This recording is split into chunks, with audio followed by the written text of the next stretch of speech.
If you want a handsome picture card, of which this is a fair sample, buy a package of Lion Coffee. It is composed of a successful combination of Mocha Java and Rio. Is never sold in bulk. A beautiful picture card in every package. It is roasted with the greatest care, but is not ground. Lion is the king of coffees. Manufactured by the Wilson Spice Company, Toledo, Ohio. March 15th, 1885. Dear Dr. and Mrs. Frisbee, thank you for your letter. It has been such a long time since I've had any word from New York. It was wonderful to receive your news and all the fashion plates Madame Lovelace insisted on sending. Please tell her I am decidedly in her debt.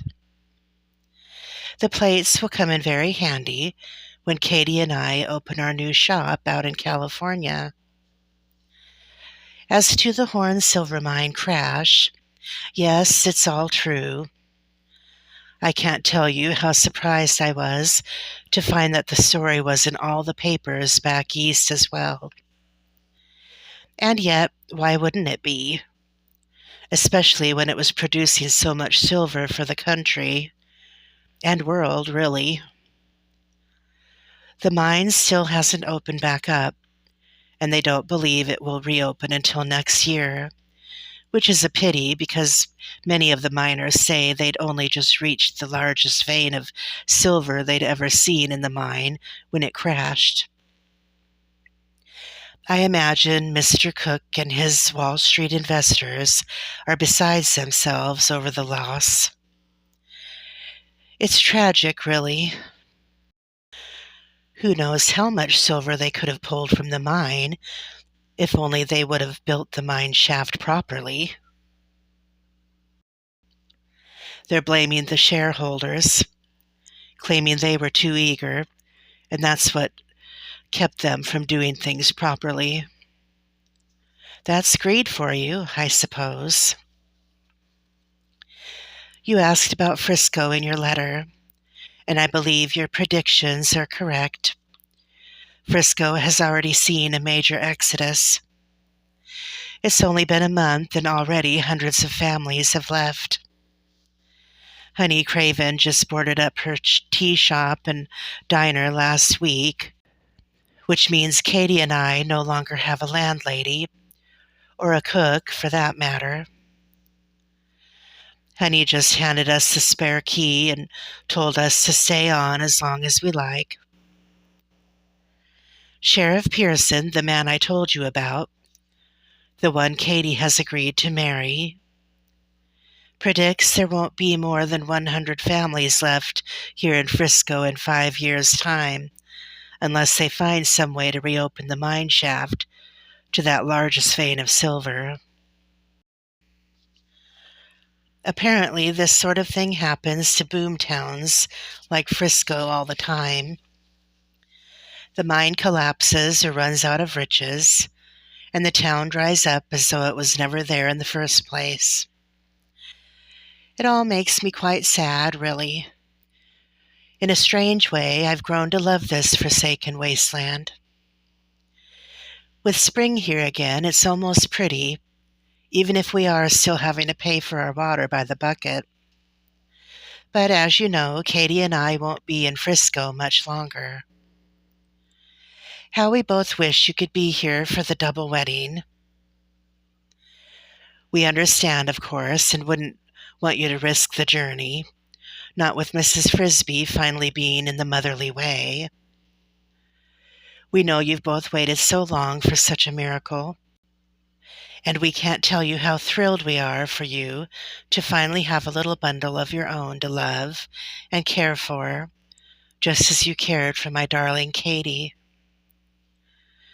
To help you feel at least a little included in the wedding celebrations, I have included a sketch of both of our wedding dresses. We know Mama would have loved to be the one to make them for us, so we've decided to make them for each other instead, although Katie did insist I designed them both, since she has no interest whatsoever in that portion of dressmaking. As you'll see, we decided to go with something practical, since we'll all be leaving for California the day after the wedding. Katie was surprised I didn't demand we both have exquisite wedding gowns for marketing reasons. But who is left to market to? Anyway, I already had one wedding dress, and look where it got me. The way I see it, I may not have the dress of my dreams this time, but I certainly have the man of my dreams. All the silk and satin in the world couldn't bring that to pass. Katie and I are both very excited to begin this new adventure. I feel just the way I did before leaving New York last April. Only this time is so much better, because I'll have Katie with me.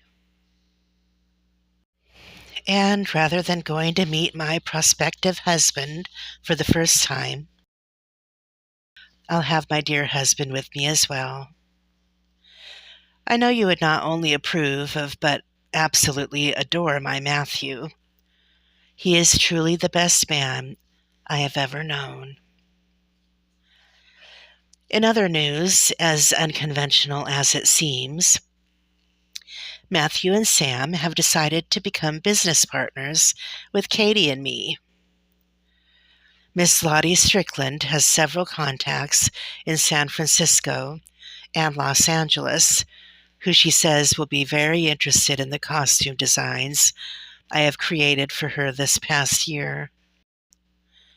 I assume her contacts are vaudeville show proprietors like Miss Lottie, but if we can gather enough clients and hire enough assistants, then more and more ladies' fashion boutique will officially become more and more House of Fashion. Not only will we be able to provide jobs and beautiful clothing for countless women, but we'll be able to provide education as well. You see, Katie and I hope to do here in the West what Madame Lovelace does out in the East. We'll educate women in dressmaking so they can have a respectable means of independently providing for themselves. My goal is to rival even the House of Worth in the fashion industry. If I can make more and more House of Fashion prestigious enough, any woman educated there will be in high demand for her dressmaking skills wherever she goes. We've also decided to take a leaf out of Miss Lottie's book. She is always looking for a desperate sister to help along her way, so we've decided to do the same. You see, Sam and Matthew will provide the investigative branch of our business. They will use their lawman skills to look for women in desperate need of a respectably earned income. We will try to get them before the wolves can, and then we'll teach them how to sew lovely dresses so they never have to look for work in the seedier regions again. I shudder when I look back and think of what could have become of me had Matthew not been there to help me find work when I was in my own desperate circumstances. I'm sure Katie told you all about Mr. Gambit's dishonesty. Yet too many young ladies find themselves in such dire straits. Despite Miss Lottie's efforts, I saw it happen time and time again in Frisco. I know we won't be able to help all of them. Not even Miss Lottie, with her seemingly endless fortune, could help every one of them. Some of the young ladies didn't even want her help.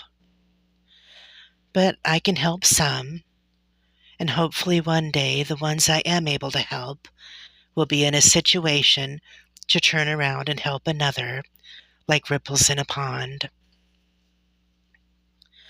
All I need to do now is find wealthy benefactors who are willing to support this vision. Don't worry, this isn't an appeal for funds. Miss Lottie has already agreed to sign on as our first benefactor. Bless her. I think the providing jobs and education for women part appealed to her the most. She's decided to invest rather generously from the start, but we will still need other investors. Hopefully we will find enough generous-hearted people willing to take a chance on us out in California. We are a rather good team, after all. Katie's Wedding Ensemble and Accessories. Katie's dress is made of cobalt blue brushed wool.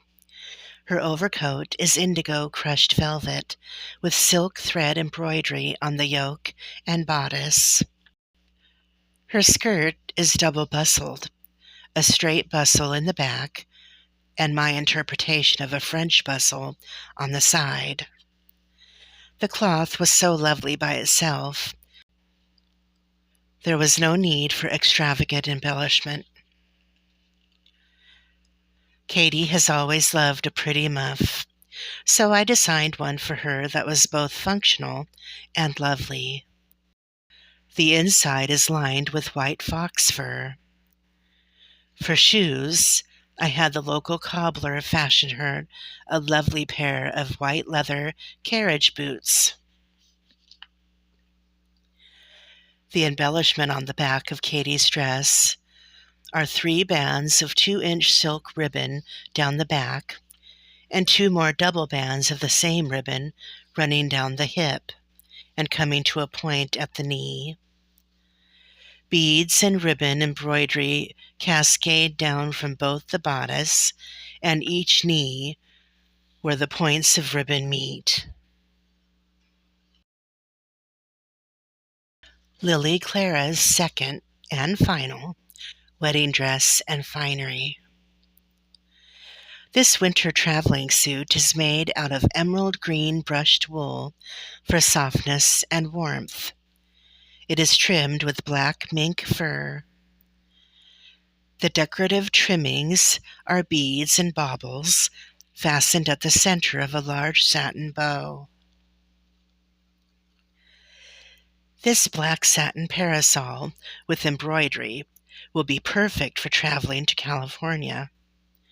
It will provide shade and shelter, as well as style. The shoes are black leather with black satin ribbon and embroidery on the toe. Wool stockings are a must. The back of this gown is very simple, with only the gathered bustle for ornamentation. Of all my creations, this is the most sophisticated. Katie thinks it's too simple, and she's right. Compared to my last wedding dress, this one is very subtle, to say the least. Speaking of generous people, I don't believe I ever properly thanked the 2 of you for taking such good care of Katie for me and looking after us after Mama died. You are such dear friends. You're the one part of New York we miss the most. If you ever decide to come out west, know you will always be welcome in the Pearson and Hickman homes. Yours with love and gratitude, Lily Clara. P.S. Send word as soon as your little one is born. Katie and I are eager to make an entire wardrobe of pink or blue for the little one in celebration.